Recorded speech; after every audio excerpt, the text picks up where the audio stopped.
I just want to start by saying that Op3n is actually one of our portfolio companies here at London Real Ventures, which is the world's first media-powered investment firm. Our mission is to transform the world by investing in cutting-edge Web3 and AI companies while giving our partners marketing exposure across the London Real media platforms and academies. We heighten awareness, create customers, build communities by leveraging our global audience and extensive network. Jaeson, super excited to be part of this journey with you, with Op3n.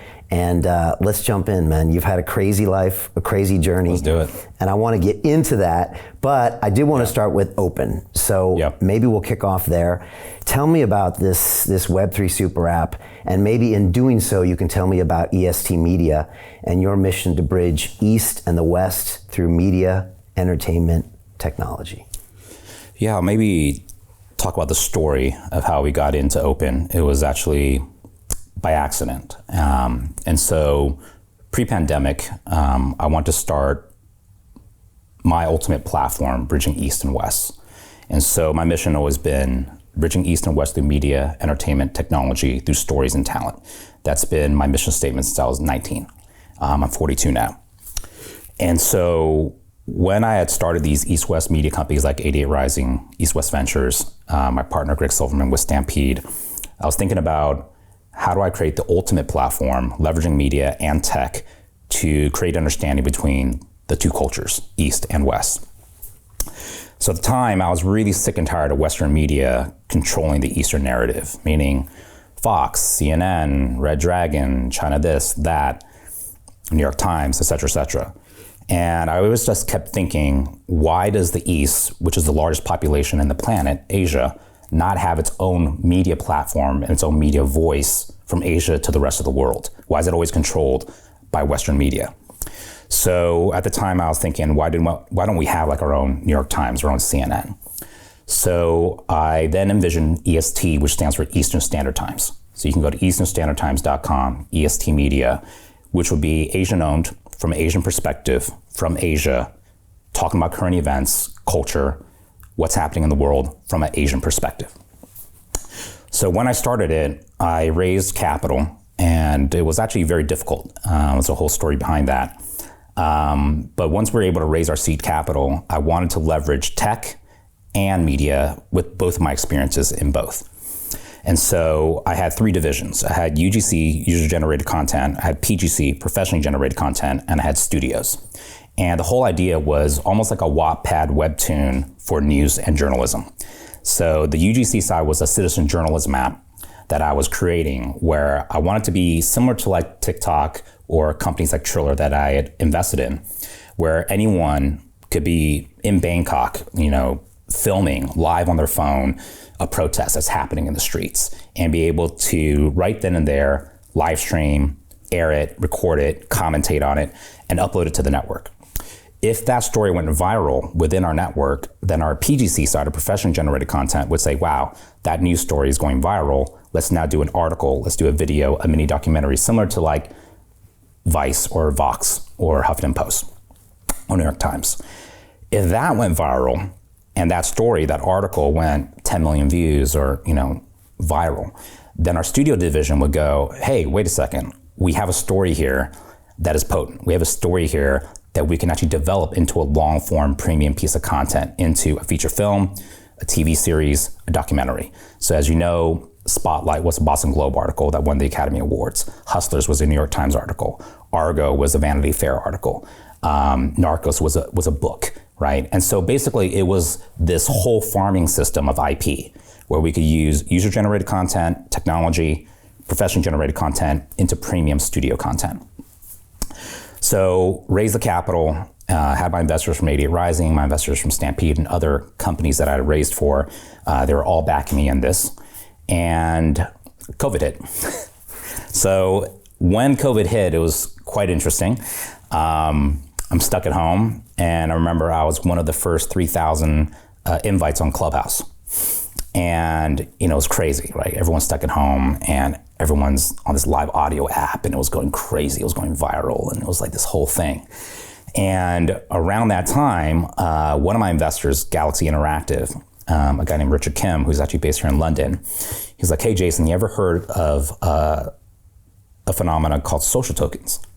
And I was like, no, what do you mean? He's like, we have this social token called RNG.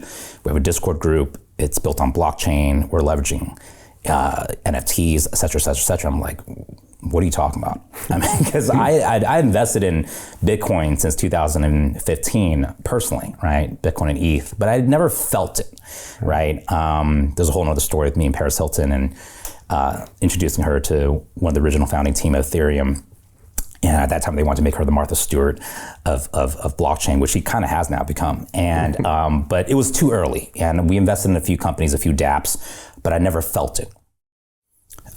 So he gets me on this Clubhouse, and I'm on this Clubhouse panel with these other social token NFT experts. One guy named Whale Shark, who's the #1 NFT collector in the world, over 500,000 digital art collectibles.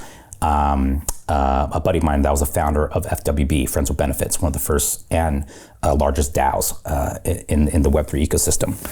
And they're just talking about Web3, DAOs, centralized autonomous organizations, social tokens, NFTs. And I'm like, I'm just being honest with you guys, I don't know what you guys are talking about. I literally don't know.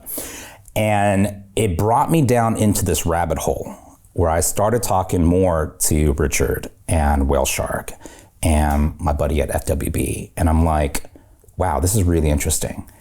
It's a whole decentralized network where communities can gather and not be owned by a centralized system and be direct with their communities and their ideas and monetize and believe and communicate whatever it is that they're about. So I started going deeper and deeper and deeper, and I started realizing as I started testing some of these Web3 NFT projects that there was just a lot of complexity and disparity. So I started just testing and seeing what could be done. So I remember there was a platform, Mirror.xyz, that was kind of like a blogosphere for Web3. And there was an Ethereum documentary that they were trying to raise money for through Ethereum. And I thought, this is interesting. So they're going to try to raise $1 million in Ethereum in, I believe, 24 hours through a crowdfunding campaign. And everyone would have to put in like an ETH to get a credit in the documentary, to get access to, you know, the red carpet or, you know, the Tribeca Film Festival opening or wherever it's going to show. And what was interesting about it was they were saying that if this sells to a network or a streamer or Netflix or whatever that might be, those of you who invested in ETH will get dividends. And I was like, well, this isn't Kickstarter. This isn't GoFundMe, right? Normally, like, you know, I go donate $100, I get a wristband, or maybe I get to meet the producer. So I thought this is quite interesting. There's actually a level of ownership. Mm-hmm. So they launched the campaign and they raised over $6 million in Ethereum in less than 24 hours. And I contributed, and I'm like, whoa, this is interesting. So not only did I invest in ETH, I not only get credits and perks and access, but I also get dividends if this monetizes. I was like, and we all own a piece of this film. So I was like, this is really, really interesting. And so because I came from the music industry with 80 Rising, I know obviously how the music industry works. You know, I started with MC Hammer when I was 17 years old, and he taught me everything from payola to Clear Channel, Radio 1, and, you know, DJs and money under the table, and just how the whole music industry works and how little music artists get paid. That was in the CD era. Fast forward into digital streaming, or DSPs, digital streaming platforms, Spotify, to give an example. My top artist at 80 Rising has to get 100 million streams to get paid 300 grand. Okay, so you literally have to get almost 500 million streams to make $1 million, right, on Spotify or Apple, et cetera, et cetera, et cetera. How many artists are actually getting 1 billion streams, right? We're talking about the top 0.1 percentile. So it doesn't matter if you're getting 1 million streams on Spotify or 10 million streams, you're not making money. To continue watching the rest of the episode for free, visit our website londonreal.tv or click the link in the description below.